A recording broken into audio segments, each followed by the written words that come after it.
Hey, this is Anthony with Revzilla TV, where you can watch, decide, and ride. Welcome to our breakdown of every glove that I own.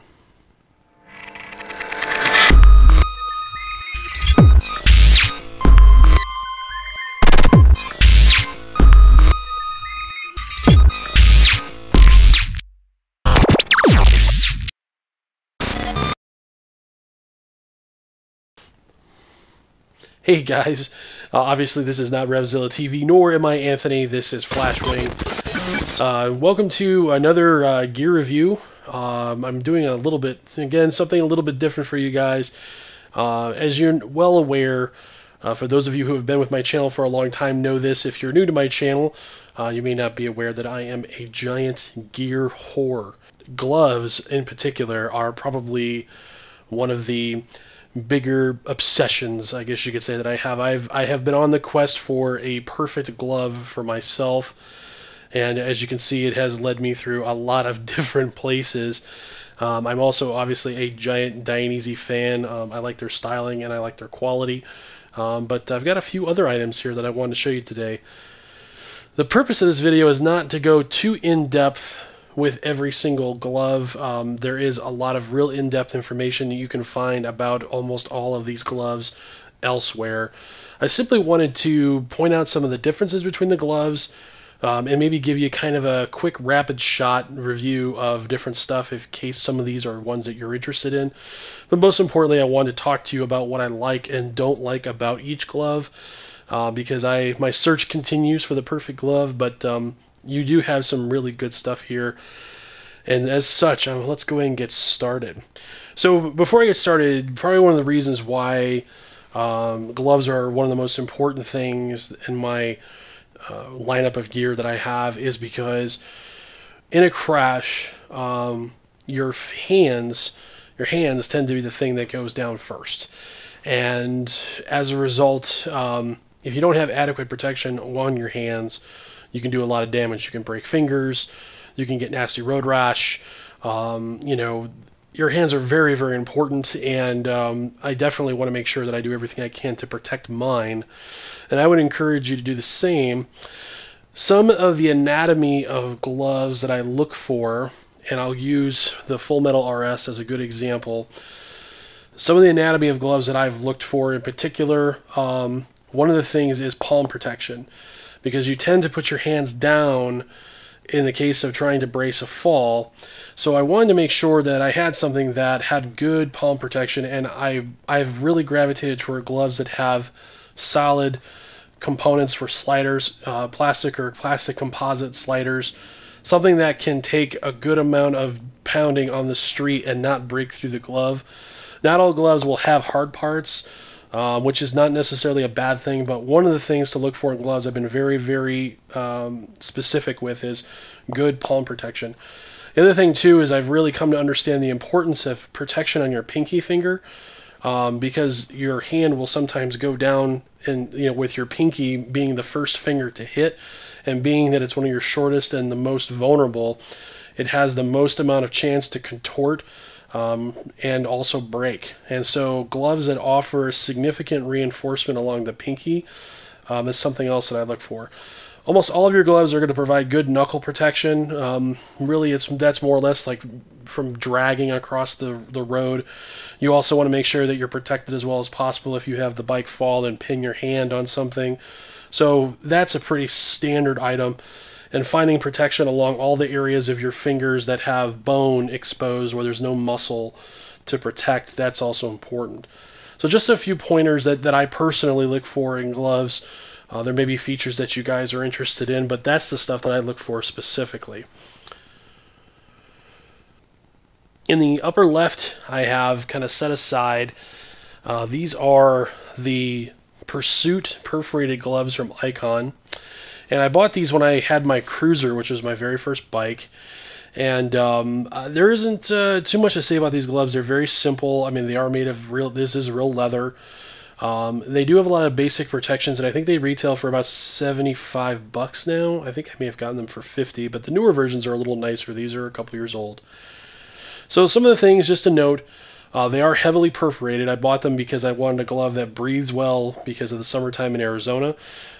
These definitely fit that category perfectly. They are really thin gloves though, so in higher speed crashes, I'm really not too sure about how they would work out. But I mean, we do have some good protections in areas that you know you're going to go down in, and also some knuckle protections and protections along some of the areas of the fingers as well. So for what it is, it's actually a pretty good glove. They're very comfortable. I don't have any complaints about them. They just don't provide the level of protection that I want when I ride a sport bike. So now we're going to talk about the next pair of gloves that I have, and as you can see, the majority of what I've got are gauntlets, and I've been looking for something that either I could wear on more aggressive riding days or something that I could eventually use on the track. So that's been kind of my my buying criteria. I bought these gloves quite a while ago. These are Alpinestars. They're Apex Dry Star series, and these are basically an all-weather glove. That sometimes the temperatures, especially in the morning in Arizona, can get pretty cold, especially for the desert. And I asked Cycle Gear, I was like, what's the warmest glove that you have that's not a heated glove? And this was the one that they gave me. And it's an all-weather glove, essentially. It's mostly made for rain, but it can also withstand some cold. It still is heavily perforated, so my hands sometimes get a little cold even when I wear these. But they're very comfortable. The material inside, as you can see, is very nice. Very comfortable gloves. The interesting thing, one of the problems that I have is on my hand, this portion of my hand tends to be very large in comparison to the overall size that I wear. So fitting through sometimes some of the cuff areas for me can be tough, and on these, the only complaint I have is this wrist strap here tends to sometimes come out, even though it's designed not to. So I'll get my gloves on, and all of a sudden I'll see this thing flapping around. And the gloves don't provide a lot of fine motor control, so once you get them on, there's a lot of material in here. So I have problems like gripping onto things and stuff, and so trying to put this back through the loop can be a little difficult. But it is a full gauntlet size. I think these are, what are these, an XL? I think these are an extra large, yeah. And they actually fit me rather perfectly. I'm technically a large size with most gloves, but the thickness of the material and stuff makes these just a tad bit bigger. Decent protection. There's leather in the palm area, which is important. There's a little bit of reinforcement in the actual palm area and the slider area. There's a little bit of protection in the thumb area. Solid protection for the knuckles, and just some padding and stuff in the fingers. But they're really good all-weather gloves. Nothing I would wear for any real spirited riding, but certainly like to or from work and stuff like that. These are absolutely perfect. One of the first full gauntlet sets that I bought was these Arlene Ness gloves. I think they only make one race gauntlet, and these are a few years old. I bought these off of a friend of mine when I was looking for new gloves. The only problem is, again, it's just a fitment issue, really. These are a size large, and these are kind of nice. I mean, they've got a wrist strap adjustment here that basically fits sort of in a permanent position. I have a little bit of tightness in this area, a little bit of tightness in here, and some tightness in the wrist area. So it's just, the glove's just not properly suited to my hand. And again, a lot of my problems come from when I'm riding long distances. You know, after like an hour or so of being on the bike, maybe even 2 hours, or over the course of a couple hundred miles, the imperfections with the fitment start to really show themselves because I get a lot of aches and pains in my hands. And during the month of insanity, my right wrist was actually the weakest link. I thought it was going to be my back. I thought that maybe it would be my neck or, you know, my rear, but it ended up being my right wrist. That actually, there was a few days where by the time I was done with 450 or 500 miles, my right wrist was in a considerable amount of pain. So these imperfections, while they seem finicky or nitpicky, they really do reveal themselves in a big way if you're riding for a decent length of time, especially in an aggressive position like a sport bike. If you're doing track events or canyon riding, you're probably not going to notice it because you're moving around quite a lot. Your focus is not on your hands, it's on the road. But that's the biggest problem, is that if you're focusing on your hands, you're distracted from what's happening in front of you. And so it's really, really important to make sure that you are comfortable. Above all, that you are comfortable. You want to be protected, but you can be protected and uncomfortable, and that also creates additional problems. So you have to try and find a balance. So real briefly with the Armley Nest gloves, again, a little bit of an older version, but I like the fact that they had hard parts in the palm slider area. They've got good leather protection, and the materials are very nicely done. In all of the contact areas, all the tactile areas, there's a little bit of a rougher material, probably just for the longevity of the glove. Otherwise, everything else is a little bit of a softer material. Hard parts, in the fingers and knuckle area. They do have a little bit of what Dynaeezy calls their distortion control in the pinky area. There's some reinforcements as well as a hard part. Hard parts in the slider area of the gauntlet, fits over the low cuff jackets really well. It's really a nice glove. It just doesn't quite fit my hand. It's just a little tight, even though it is a large and my hand is technically a large size. But I was really impressed. I was very happy with these gloves. I was very disappointed that they didn't they just didn't quite fit right, and it becomes a problem after riding around for a little while. So let's get to the Dynaeezy lineup, because I have a lot to say about these. The 4-stroke Evos, which are these guys here, these are the short cuff gloves, share a lot of technology with the Full Metal RS. These are fantastic gloves, and as you can tell, I wear these all the time as comparison to the worn versus unworn. The biggest difficulty that I have with these gloves is these are one size too big for me. These are an extra large, and they're an extra large because the wrist area has a lot of stitching to make sure the glove stays on your hands and doesn't slip off. Well, I had on the large, which fit me fine in this area, I couldn't fit my hand through this spot. I mean, and even these took a considerable amount of time to break in. I mean, when I first bought these gloves, it would take me, no joke, 4 to 5 minutes to put my gloves on. It would take me about 2 minutes per side of just pulling and moving my hands and working everything before it would get on top of my hands. It was really awful. But they have a lot of the technology of the Full Metal RS. They've got metal backings on the knuckle areas, as well as a solid plate in this area here. So good protection all on the top of the hand. Hard parts and all of the exposed bone areas, and the distortion control in the pinky. And like I said, what this is Dynaeezy understands that your pinky is the first to hit the ground, and they put all this extra reinforcement to keep it from contorting or moving and changing position and risk breaking the pinky, so giving it as much protection as possible. Besides, you don't really use your pinky a whole lot when you ride, so you don't need a lot of flexibility with it. Good pad material, a little bit of perforation, hard part in the slider. There's also a slider part here as well. These, I think, retail for about $180 to $190. If you're looking for a high-quality short cuff glove, get these. I love these gloves. They're fantastic. I even crashed in them, too, and I still wear them.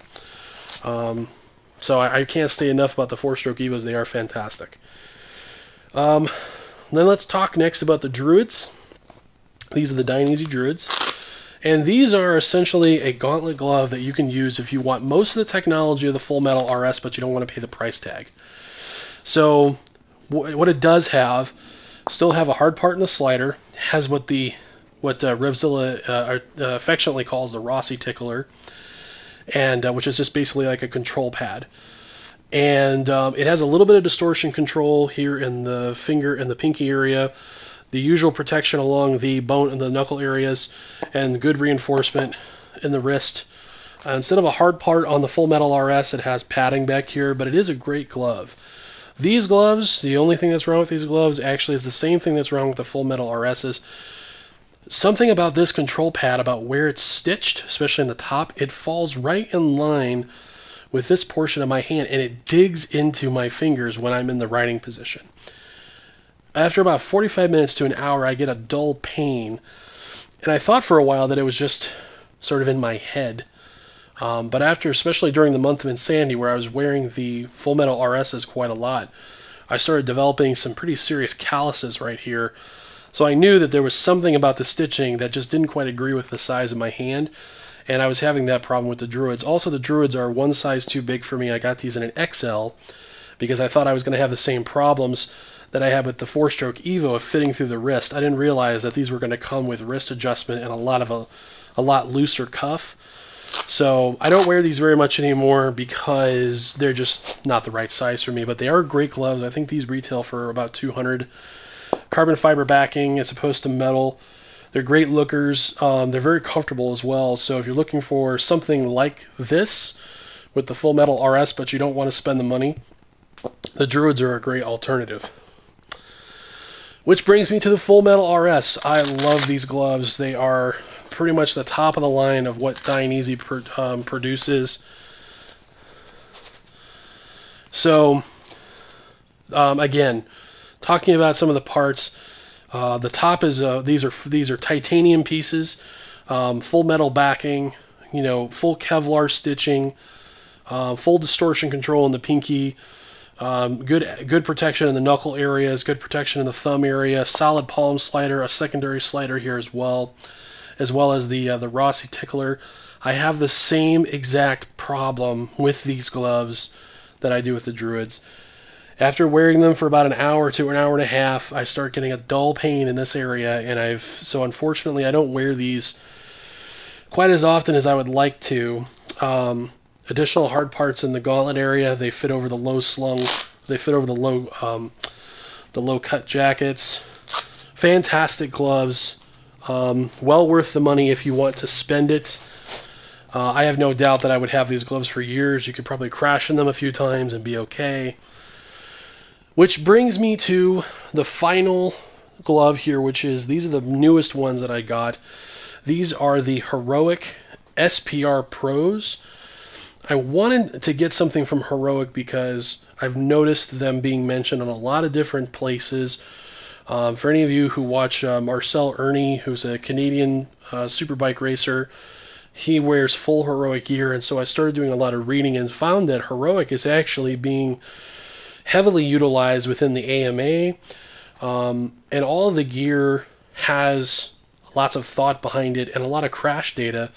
And it's a sole proprietor business out of New York. It's one guy who makes all of this gear, and a lot of thought and time and engineering has gone into it. And the one thing people said most about these gloves is that they were comfortable, and that was what I'm really going for. But these are a different glove than what you might see everywhere else. So first of all, they're they're gigantic, and that, you know, that's even reflected when you wear it. You can see how far back the cuff comes, but it absolutely covers everything, which is great. So I mean, it's a nice solid fit. Their version of distortion control is actually, there's a lot of extra padding here, and they've tied the pinky in with your ring finger so that essentially you're basically providing your ring finger is providing additional reinforcement to keep your pinky from doing anything it's not supposed to. I think the older versions of this glove came with shark skin, but these are all kangaroo, which is still a very thin but material that has a lot of abrasion resistance, and a lot of stretch material in the finger area. And the idea was to make it so that the gloves are molded so that your hand goes in a natural resting position to make sure that, I guess so mainly to make sure there's adequate blood flow. Again, lots of thought and engineering. I've been very impressed with these gloves. Really good protection, solid plastic protection up top on all the exposed areas. Good protection in the back. They're nice and warm too. Good for some of the colder rides I've been on. But they are big, and the only thing that's taken some getting used to is I don't have quite as much tactile feedback in the fingers as I do with the other gloves. But they are very comfortable. I do have a little bit of problem with the material bunching up here, which provides a little bit of irritation. I may just have to break down and get a custom set of gloves made, which sounds ridiculous, but I'm very focused on finding something that I can ride with. I want to have a glove that I can wear and I don't even sort of realize I'm wearing it. I know that's kind of a tall order, but that's definitely what I'm looking for. Although they're not hard parts per se, these are highly reinforced pads in the palm slider area. Good perforation on the back. These are really great gloves, and I think these retail for about $250 through Heroic. I've been really impressed with those gloves. I'm still kind of breaking them in. So that's pretty much a basic rundown, guys. Like I said, I've owned a lot of different pairs of gloves, and hopefully this gives you kind of a brief idea of how they stack up against each other and some of the items that I really looked for. Be sure to post in the comments section any questions that you might have. I'd be happy to answer them, or if there's any additional features that you're interested in. Otherwise, thank you for watching the gear review, and looking forward to seeing everybody out there.